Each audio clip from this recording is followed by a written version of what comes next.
The Daniels family had always dreamed of a quiet life in the suburbs, a place where their daughter Zara could finally feel safe and accepted. After years of struggling to find a home that suited their needs, Sophia and Mike were overjoyed when they found the perfect house in the picturesque Pinewood community. It was a peaceful neighborhood, filled with manicured lawns, well-kept houses, and families enjoying life under the warm, suburban sun. The air was crisp, the sidewalks lined with trees, and the streets buzzing with the laughter of children playing. For Zara, a bright and resilient 14-year-old girl in a wheelchair, this was more than just a house. It was her chance to finally feel like she belonged. Her wheelchair, once a symbol of limitation, was now just a tool that allowed her to explore, laugh, and live freely. That afternoon, as Zara wheeled herself down the driveway with a huge smile on her face, her parents watched with pride. This was the life they had worked so hard for. Little did they know, this idyllic scene was about to shatter. From her window, Karen, the president of the Homeowners Association, watched the family with a mix of curiosity and disdain. She had seen families come and go in this community, but something about the Daniels caught her attention. Zara's wheelchair, sitting proudly at the front of the family's home, became the focus of her concern. From that moment, Karen's cold, critical eyes never left them. Her voice, always carefully controlled, carried a passive-aggressive tone whenever she spoke about the Daniels family.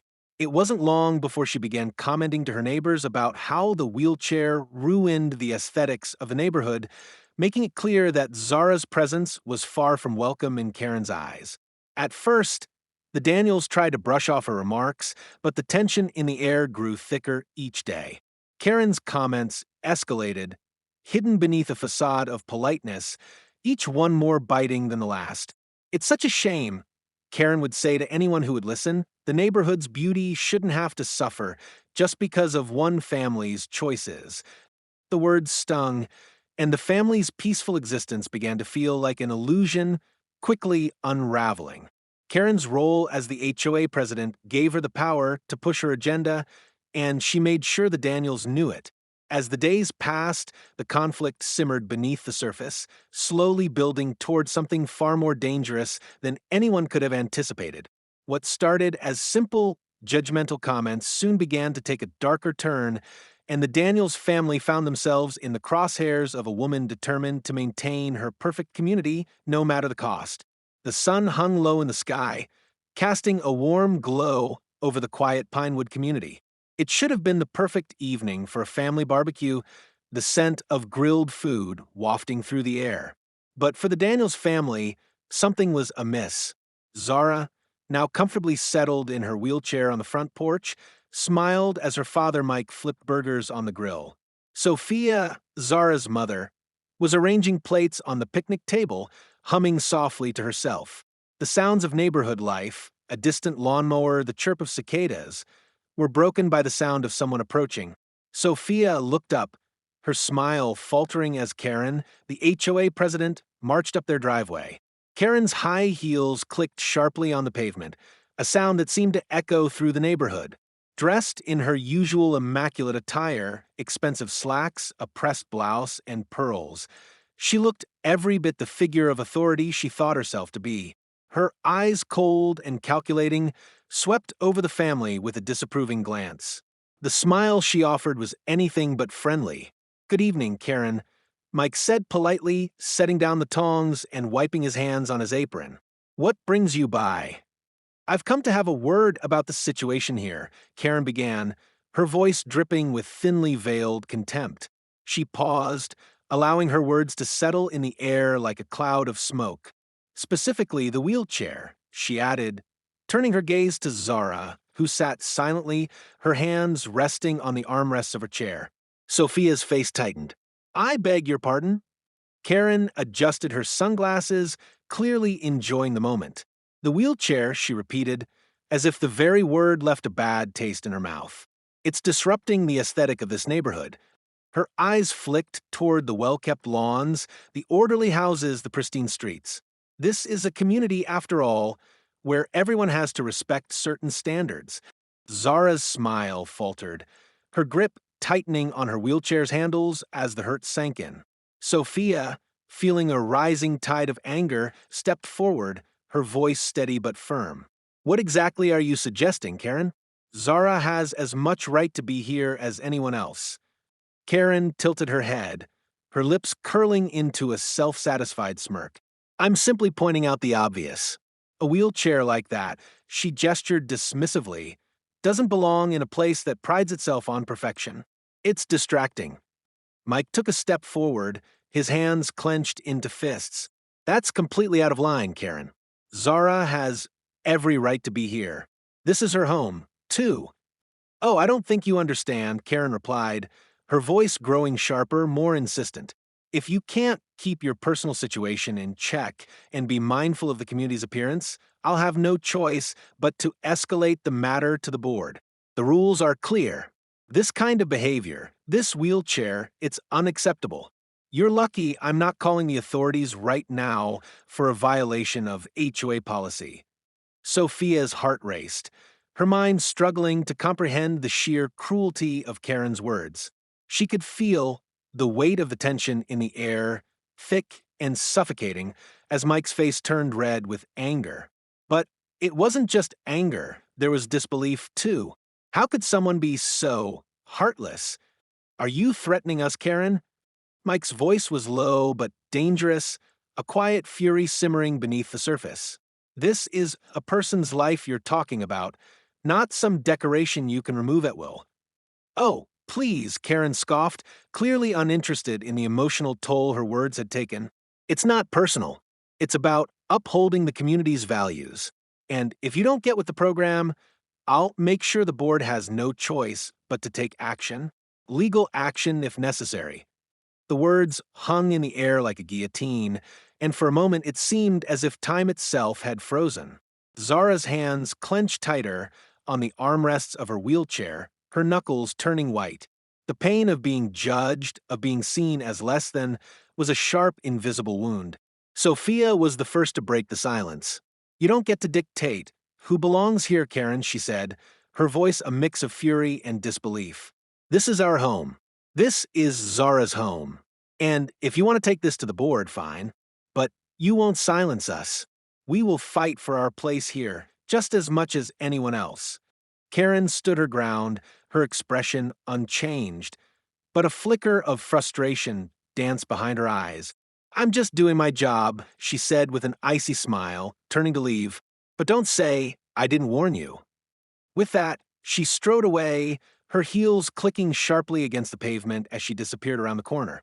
The Daniels family stood in stunned silence for a long moment, the weight of the confrontation settling over them. Mike and Sophia exchanged looks, both hearts heavy with the realization that this wasn't over, not by a long shot. The war had just begun. The late afternoon sun hung low in the sky, casting long shadows across the pristine streets of Pinewood Community. The neighborhood was still, almost unnervingly quiet. In the distance, children's laughter echoed faintly, but it wasn't enough to mask the tension that had been building over the past few weeks. After Karen's confrontation with the Daniels family, things had changed. They had expected trouble from her, but nothing had prepared them for what was about to unfold. Zara, who had spent the afternoon enjoying the mild weather, wheeled herself along the paved path that ran along the side of their house. Her parents had just finished setting up for dinner when they noticed her moving closer to the flower beds that lined the edge of their neighbor's yard, the very spot Karen had made clear was untouchable in her eyes. As Zara carefully navigated the path, the wheels of her chair hummed quietly against the smooth surface, but in her mind, there was only the joy of being outside, the fresh air, and the sense of freedom she felt in her own skin. She wasn't thinking about Karen. She wasn't thinking about the disapproving eyes that followed her every movement. All she knew was that she loved being out here, in this space that was supposed to be a haven. But Karen had been watching. Sophia, who had been adjusting the grill, caught sight of Karen again, her eyes cold and narrow as she observed Zara from across the street. Karen was standing in the window of her own home, her arms crossed tightly over her chest. The unsettling silence between the two families stretched on, But there was no mistaking the fury that simmered behind Karen's composure. It was like a ticking bomb, just waiting for the moment to explode. "Zara, sweetheart," Sophia called out from the porch, her voice carrying over the quiet. "Stay close to the house, okay? We'll be coming inside soon for dinner." Zara nodded, giving a small wave to her mother. But her gaze didn't leave the flowers, her fingers brushing the petals, each color more vibrant than the last. It was her way of disconnecting from the pressure around her way of taking back something beautiful despite the restrictions the world constantly placed on her. That's when it happened. Without warning, Karen stormed out of her front door, her heels clicking sharply against the concrete. Her eyes locked onto Zara as she rolled into the lush green of the perfect lawn. It was as if every ounce of control Karen had was slipping away, replaced by pure, unrestrained anger. She had warned them. She had made it clear how she felt about Zara's presence, and now, in her mind, Zara had violated the last unspoken rule. "Zara," Karen's voice rang out, shrill and commanding. "Get off my lawn." The suddenness of the outburst caught everyone off guard. But Karen's fury didn't stop there. She reached into her handbag and pulled out a sleek, black handgun, its cold metal gleaming in the fading sunlight. Mike, who had been flipping burgers on the grill, whipped around, his heart pounding in his chest. "Karen, what are you doing? Put that down." But it was too late. In a single, frantic movement, Karen raised the gun, her eyes wild with rage. "This is my neighborhood. You do not get to ruin it," she screamed, her voice cracking with emotion. The air was thick with disbelief. Sophia froze, her eyes widening as she realized what was happening. Zara, still focused on the flowers, had no idea what was coming. With a shaky breath, Karen fired. The gunshot was deafening, its echo reverberating through the quiet street, like a thunderclap that shattered the calm. For a moment, time seemed to stop. The world held its breath. The bullet, fired in anger and confusion, grazed Zara's side. A sharp, searing pain shot through her, and she gasped, her body jerking violently as the force of the impact threw her sideways. Her wheelchair tipped, the front wheels lifting off the ground as she tumbled helplessly onto the grass, a cry of pain escaping her lips. "Zara!" Sophia screamed, her voice high-pitched with fear. She rushed to her daughter's side, her heart pounding in her chest as she knelt beside her hands trembling as they searched for signs of injury. Mike was already there, his legs moving faster than his mind could process. He dropped to his knees, pulling Zara into his arms, his face pale with shock. "Zara! Oh my God, Zara!" His voice cracked with panic, his eyes searching her face desperately. Zara's breath came in sharp gasps, her hands clutching her side where the blood began to stain her clothes. Her face was pale, her lips trembling, but she was still conscious. She turned to her parents, her eyes filled with confusion and fear. Mom, Dad, what happened?" she whispered, her voice barely a breath. But Karen didn't stop there. She stood frozen, her eyes wide with horror, the gun still clutched in her trembling hands. The realization of what she had done seemed to hit her slowly, but it was too late. Sophia's mind raced. She pulled out her phone, dialing 911 as Mike cradled Zara in his arms. "Help! We need help!" she cried into the phone, her voice cracking with desperation. In the distance, a faint sound could be heard, the shrill wail of sirens drawing closer. But it felt like an eternity, each second dragging on as they waited for help to arrive, each passing moment heavy with the weight of the life-threatening injury Zara had suffered. Karen's hands shook violently, her face a mask of disbelief. I didn't mean to," she muttered under her breath, her words barely audible. But no one was listening. The damage had been done, and in that moment, nothing else mattered but the fact that their world had been shattered in an instant. As the sirens grew louder, the Daniels family's lives had already been irrevocably altered, and nothing would ever be the same again. The screech of tires on asphalt was the only sound that filled the air as Mike raced the car down the street, his hands gripped tightly on the steering wheel. His knuckles were white, his jaw clenched so tightly that his teeth ached. In the back seat, Zara, pale and trembling, struggled to hold on as her mother, Sophia, pressed a cloth to her side to stem the bleeding. The blood, still fresh, soaked through her shirt, leaving a dark stain that seemed to expand with every passing second. "Hold on, Zara," Sophia whispered, her voice thick with emotion, but there was a crack of fear in it. Her hands, though steady on Zara's body, were trembling from the shock of the situation. She couldn't look at her daughter's face without seeing the terror and pain in Zara's eyes. She couldn't bear it. "We're going to be okay. You're going to be okay." Zara's hand, cold and trembling, reached up to grasp her mother's, her voice weak and strained. I'm scared, Mom. I know, sweetheart. Just keep breathing, okay? Keep breathing. We're almost there," Sophia said, her voice breaking as she fought back tears. She could barely hear her own words over the pounding of her heart, each beat an agonizing reminder of the fragility of their situation. She couldn't lose Zara. She couldn't. Mike glanced over at his wife, his face grim, his eyes filled with anger that he couldn't even begin to contain. "She's going to pay for this, sophomore. I swear to God, I'm going to make her pay." Sophia's breath hitched in her throat, the weight of her husband's words settling heavily in her chest. As much as she wanted to hold on to the idea of justice, she knew that now wasn't the time for vengeance. Not while Zara was fighting for her life. But Mike couldn't think straight. His mind was a whirlwind of fury. Karen had crossed a line that could never be undone. He couldn't forget the sight of her standing there, so cold and detached as she fired that gun, as if it was all just a game. That wasn't a neighbor. That wasn't a woman who cared about what was right. That was someone who had no regard for human life. He slammed his fist against the dashboard, his eyes burning with unshed tears. How could she do this? She just shot her like she was nothing.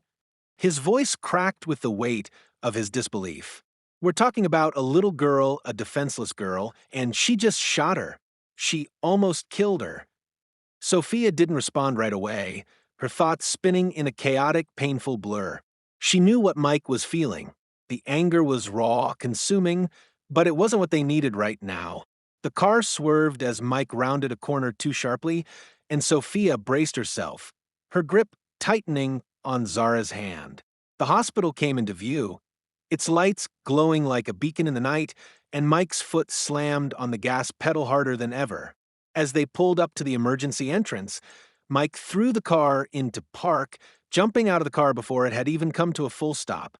He ran around to the other side and opened the door, his heart nearly stopping as he saw Zara's face, pale and contorted with pain. Sophia helped Zara out of the car as gently as she could, but Zara flinched at the movement, her eyes wide and clouded with confusion. "Mom, I'm so scared. We're here, sweetheart," Sophia said, swallowing the lump in her throat.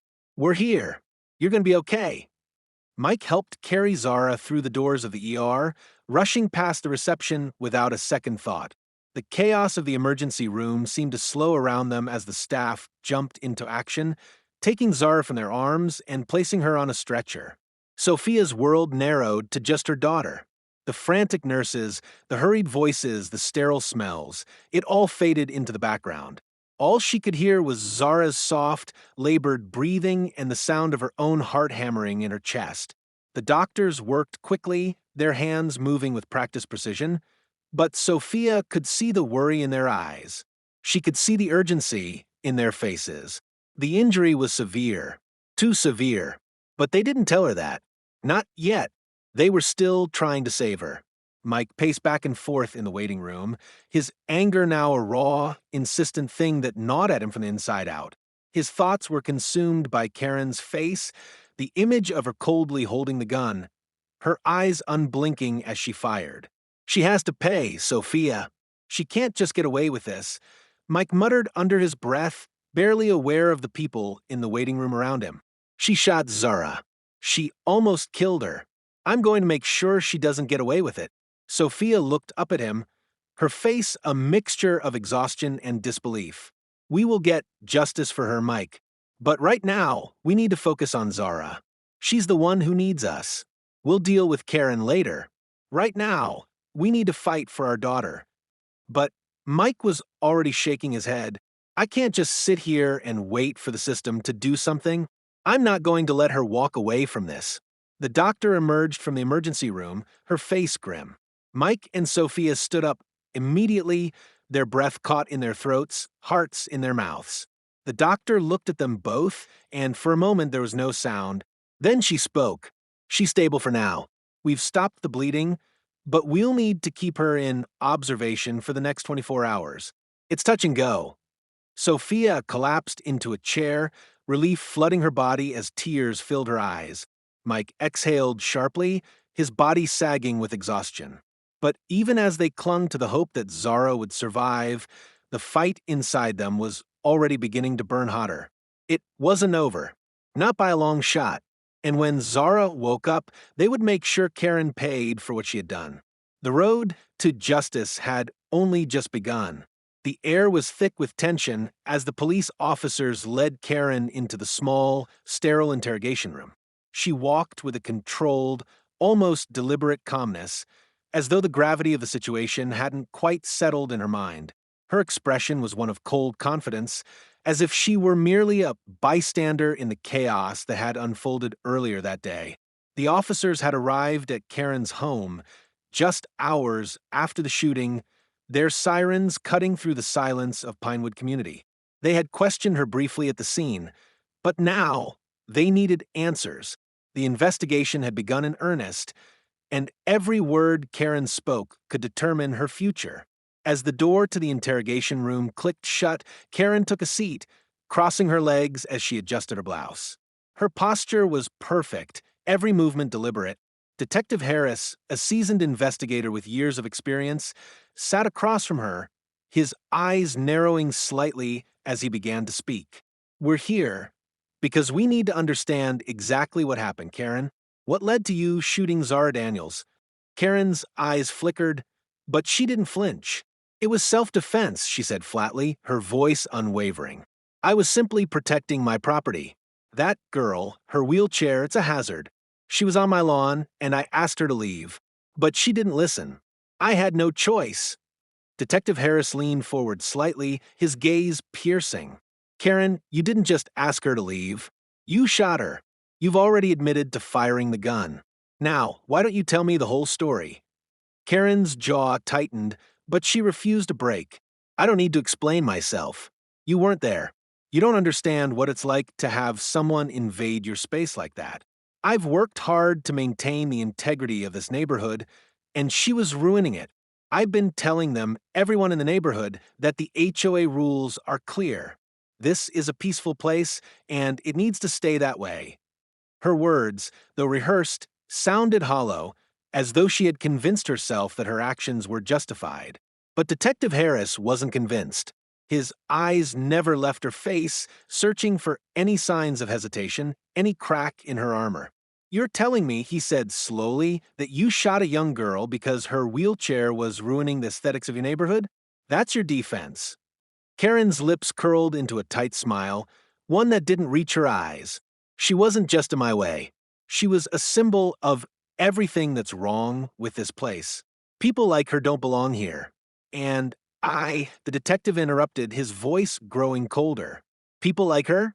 Are you saying her disability made her less deserving of a place to live? Because that's what it sounds like to me." For the first time, Karen's composure faltered just a fraction. She took a deep breath, her fingers tapping rhythmically on the table. "I didn't mean it like that. I just wanted to keep the community looking pristine. I wasn't thinking clearly."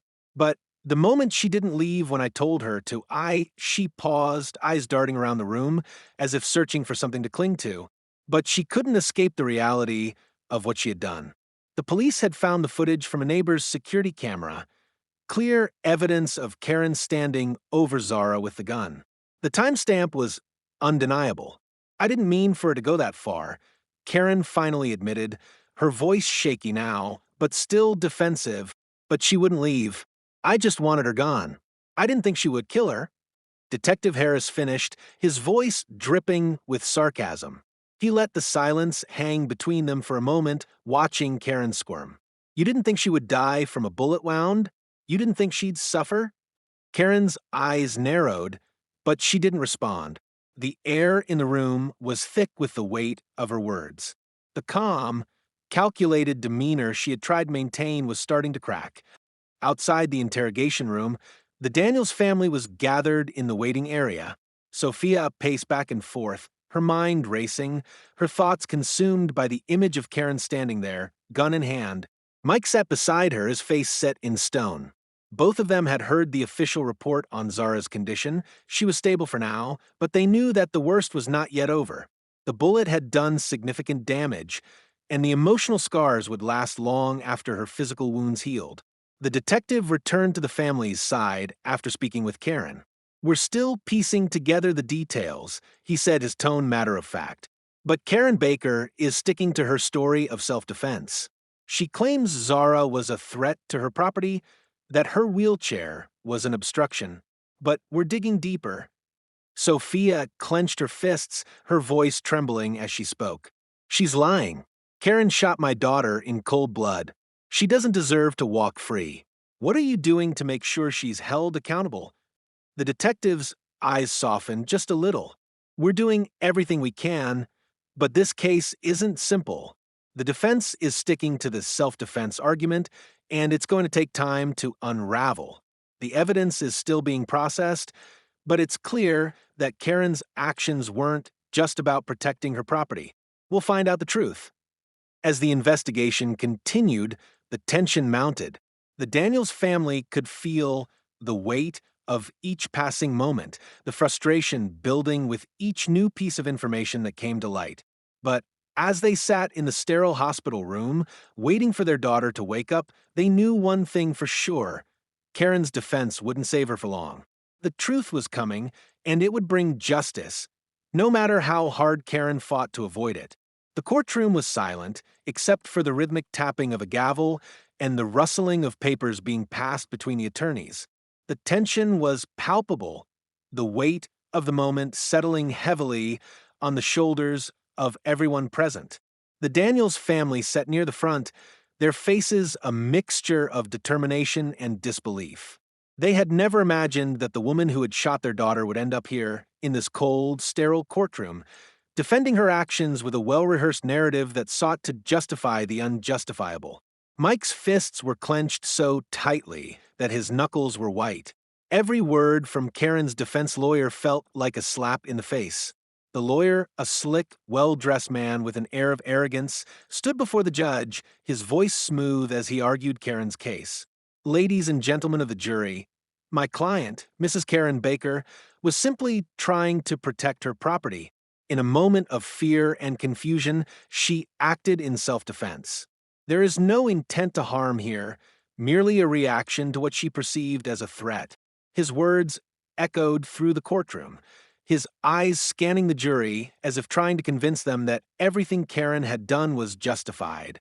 He painted her as a woman forced to defend her neighborhood, a woman who was merely protecting the aesthetics of the community, a justification that rang hollow in the ears of the Daniels family.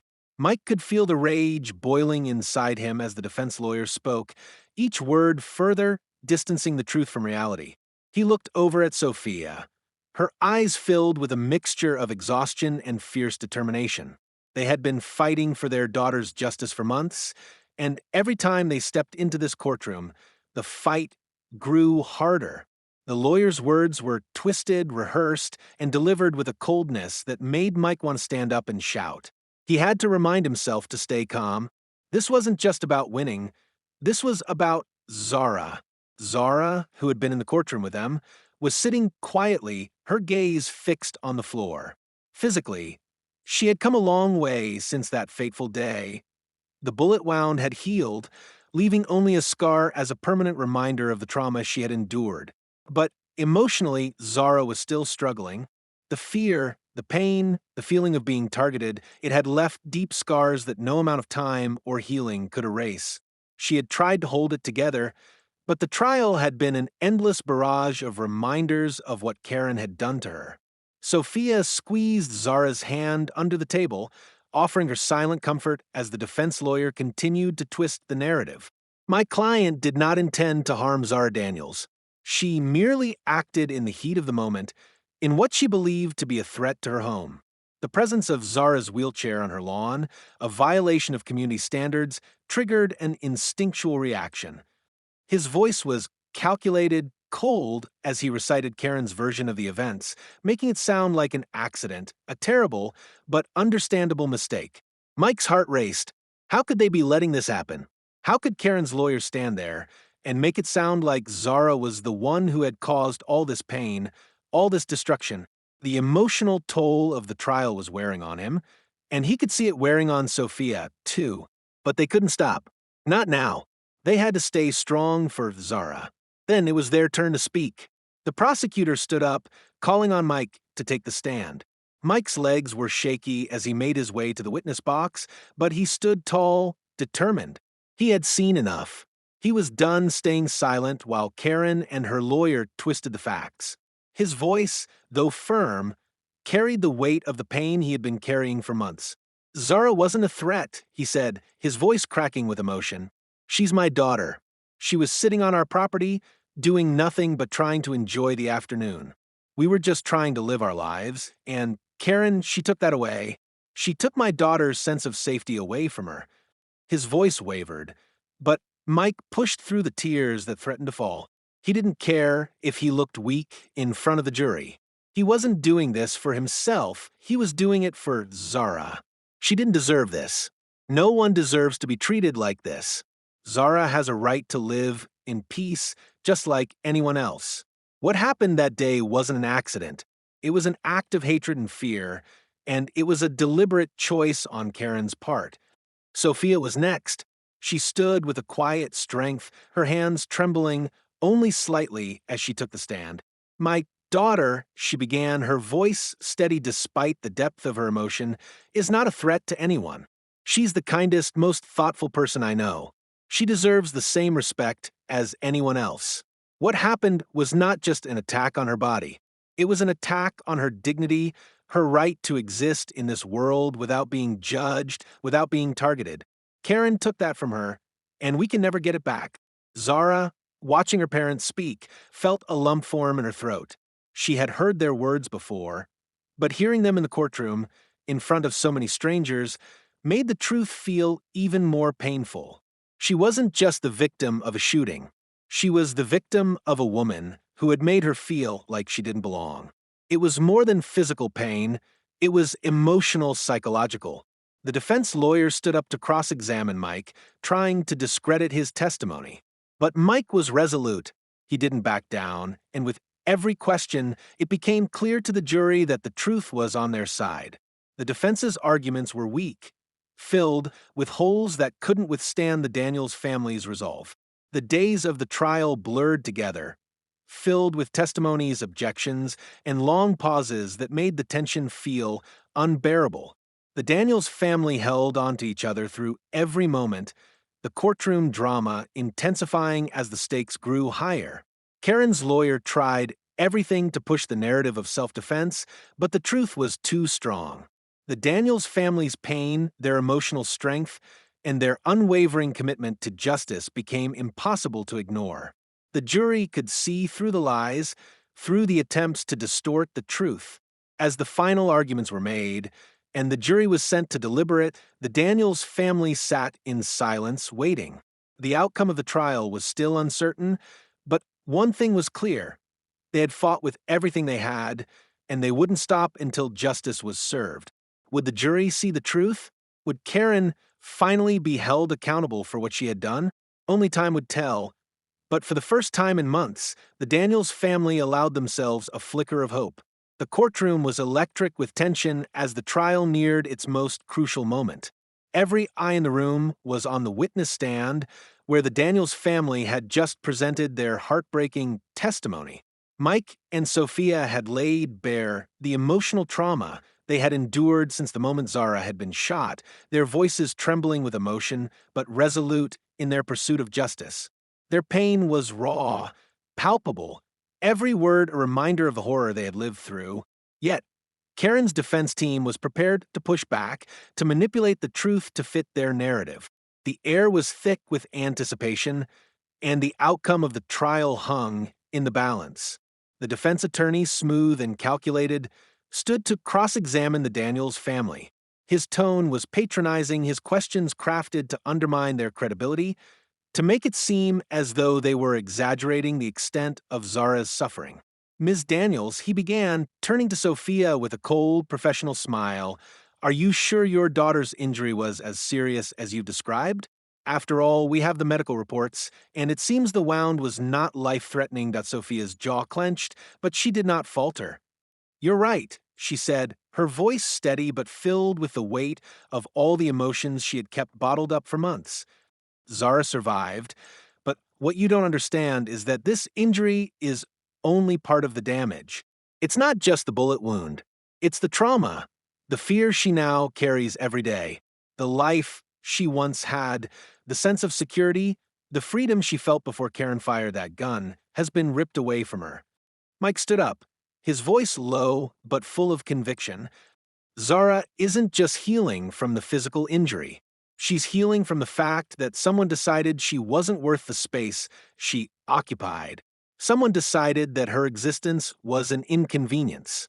That's what we're fighting for here, her right to live without fear, to live with dignity." The defense attorney scoffed, trying to regain control of the courtroom. "Objection, Your Honor," he said. "The Daniels family is attempting to paint this as something more than it is. This was an unfortunate accident, nothing more." But the prosecutor, standing strong and unwavering, objected to the objection. "Your Honor, this is a matter of justice. The Daniels family deserves to express the emotional and psychological toll this crime has taken on their daughter." The judge nodded, and the defense's efforts to downplay the pain of the Daniels family were swiftly overruled. The tension in the courtroom was palpable as the trial continued. Karen sat rigid and stoic, her eyes cold as ever. She was a woman who had built her life on control, on maintaining an image of perfection, and yet here she was facing the consequences of her actions. Her lawyer continued to push the narrative of self-defense, attempting to cast Karen as a woman who acted in fear, a woman who had been cornered by a threat in the form of Zara's wheelchair. The words sounded hollow to everyone in the room. Everyone except Karen. That is, she remained silent, staring straight ahead, her expression unreadable. She hadn't yet shown the slightest hint of remorse. But then came the moment that would change everything. The defense lawyer, in his attempt to discredit the Daniels family, called a key witness to the stand, one of the neighbors who had witnessed the shooting. At first, it seemed as though the neighbor would support Karen's claims. He testified that Zara had been near the edge of the lawn and had not moved when Karen had asked her to leave. "She just didn't listen," the neighbor said. Karen was well within her rights to act. The defense lawyer was preparing to use this testimony as his final blow to wrap up the trial with the illusion of self-defense. But the prosecutor wasn't finished yet. Standing up, the prosecutor called for a rebuttal witness, a security camera expert who had reviewed the footage from the day of the shooting. The room fell silent as the expert played the footage on the big screen, showing clear, undeniable evidence. Karen wasn't acting in self-defense. The footage revealed that Karen had been standing in her front yard, waiting, watching Zara as she wheeled down the path. The moment Zara entered the area of the lawn, Karen's eyes locked onto her and her posture stiffened. Zara didn't even make it halfway onto the grass before Karen pulled out her gun and fired without hesitation. The room was stunned. Karen's defense had crumbled. The jury sat in shocked silence, processing the footage that clearly depicted Karen's actions, actions that were not born out of fear, but out of anger, out of a desire to maintain control over her pristine vision of the neighborhood. As the footage ended, the courtroom seemed to hold its breath. The defense lawyer, once so confident, stood frozen, his mouth slightly open in disbelief. Karen's face, usually so composed, had turned a pale shade of gray. The truth was staring everyone in the face. The shooting wasn't an accident. It wasn't a momentary lapse in judgment. It was an intentional act of violence, committed by a woman who had let her prejudice and desire for control take precedence over human decency. The prosecutor, now with the upper hand, seized the moment. You see, ladies and gentlemen of the jury, this was not self-defense. This was a calculated attack on a young girl who did nothing but exist in a place where she had every right to be. This was not about protecting property or maintaining a pristine lawn. This was about hate. This was about control. And this is not the kind of behavior that should be excused. Not in any community. Sophia's breath caught in her throat as she watched the jury's reaction. She could feel the weight of the moment, the possibility of justice finally being within reach. Mike's hand tightened around hers, and for the first time in the long months of this ordeal, they both allowed themselves to believe that this could be the moment when everything changed. Karen would finally be held accountable for what she had done to Zara, to their family. As the final arguments were made and the judge prepared to send the jury into deliberation, the courtroom felt like it was holding its breath. The Daniels family, though weary and emotionally drained, remained steadfast. The battle for justice had been long and painful, but they had one final chance to see it through. The verdict was coming, and the air was thick with suspense. Would Karen be held accountable for her actions? Would the jury see the truth? Only time would tell. But the Daniels family's resolve was stronger than ever. The courtroom was silent, the air heavy with anticipation. As the jury filed in, their faces unreadable. The Daniels family sat at the front, their bodies taut with nervous energy. They had fought so hard for this moment, for justice to be served. But now, as the final verdict loomed, doubt crept into their hearts. The days had dragged on, each testimony and each piece of evidence seeming to stretch the tension further. Now, it all came down to this single moment. Mike sat rigidly in his chair, his fingers gripping the armrest as he tried to control the rising tide of emotions. Sophia, beside him, could barely hold back the tears that threatened to spill as she glanced at Zara, who sat quietly between them, her face pale but determined. The prosecutor stood at the table, his posture tense, his gaze focused intently on the jury as they filed into the room. The defense team, though composed, was visibly on edge. Karen, sitting behind her lawyer, wore the same cold, calculated expression she had throughout the trial, her hands folded tightly in her lap, as if she were trying to maintain some semblance of control over the outcome. The judge called the room to order, and with a slow, deliberate motion, the jury foreman stood up. The silence was deafening as the foreman walked to the judge's bench and handed over the verdict. The room seemed to freeze, and for a moment it felt as though time had stopped.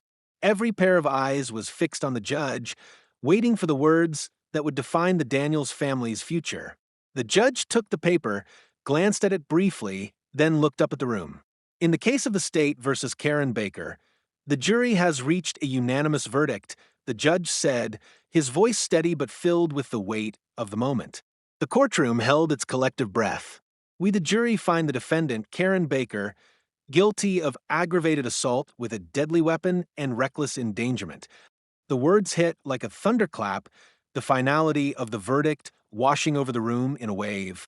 Sophia let out a breath she hadn't realized she had been holding, and Mike's fists unclenched, though his heart was still pounding in his chest. Zara, sitting between them, blinked, her eyes wide in disbelief, as if trying to process what had just been said. For a moment, the room was still, but then the realization began to sink in. Justice had been served. The family had been heard. Karen had been held accountable for what she had done. The relief that flooded through them was immediate, but it was also complicated. There was no undoing what had happened, no erasing the trauma Zara had endured, but the knowledge that Karen would not walk away unscathed was a balm, however small. The defense lawyer stood, attempting to argue for leniency, but his words were cut short by the judge. The defendant will be sentenced at a later date, the judge announced. This court is adjourned. The Daniels family remained seated for a moment, absorbing the magnitude of the verdict. They had won, yes, but they knew the battle wasn't over. There was still the sentencing to face, the final chapter to be written in the long, painful journey they had endured. As they stood to leave the courtroom, Zara's hand gripped her mother's tightly. "We did it, Mom," she whispered, her voice thick with emotion.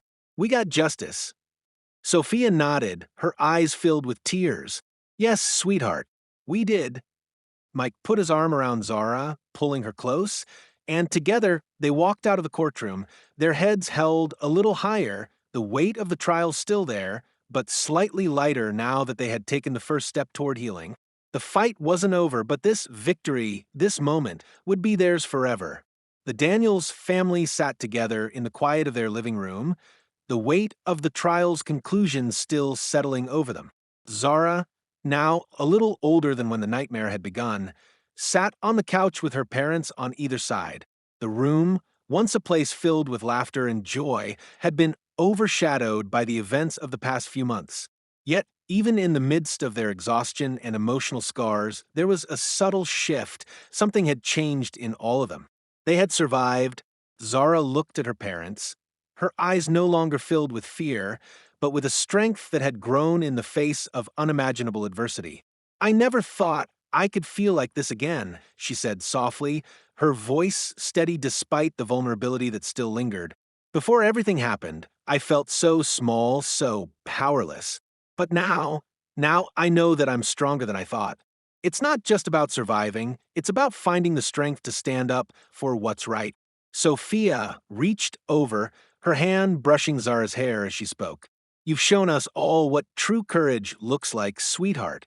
You've reminded us that even in the darkest times, we have the power to rise above, to keep fighting for justice and for each other. Mike, his arm around Sophia, nodded in agreement. The months of uncertainty and heartache had tested them in ways they never could have imagined. The anger, the fear, the helplessness, it had all felt like too much at times.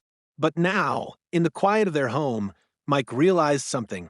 We didn't just survive this, he said, his voice rough but filled with conviction.